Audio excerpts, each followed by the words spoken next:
সাপ্তাহিক ছুটির দিন শেষ হয়েছে জুমার নামাজ।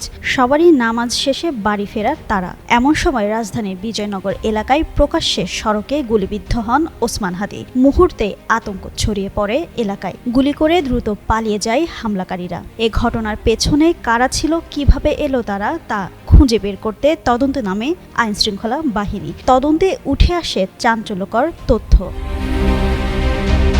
গোয়েন্দা সূত্র জানায়, শুক্রবার বেলা 11:10 পুরানা পল্টন এলাকায় প্রথমবারের মতো ওসমান হাদীর সামনে আসেন ফয়সাল ও আলমগীর। তখন থেকেই সুযোগের অপেক্ষায় ছিল তারা। পরে বক্স কালভার্ট রোডে প্রকাশ্যে গুলি চালিয়ে পালিয়ে যায় দুজন। তদন্তে তথ্য প্রযুক্তি ও বিভিন্ন সিসিটিভির ফুটেজ বিশ্লেষণ করে দেখা যায়, ঘটনার আগে তারা সাভারের একটি রিসোর্টে অবস্থান করছিল। সেখানে ফয়সাল, আলমগীর, ফয়সালের বান্ধবী মারিয়া ও মারিয়ার ছোট বোন একসাথে ছিলেন।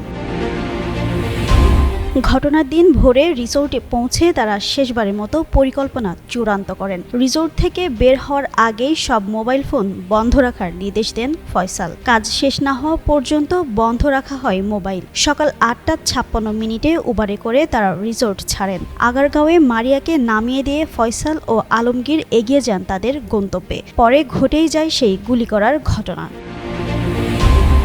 তদন্ত সংশ্লিষ্ট ও গোয়েন্দা সূত্র জানায়, ওসমান হাদীর ওপর হামলার পরিকল্পনা ঠিক কতদিন আগে নেওয়া হয়েছে তা এখনও সঠিকভাবে বলা যাচ্ছে না। তবে গোয়েন্দারা বলছেন, হাদীর ওপর হামলার এই পরিকল্পনা হঠাৎ নয়। তদন্তে এখনও খতিয়ে দেখা হচ্ছে পরিকল্পনায় আর কারা জড়িত ছিল।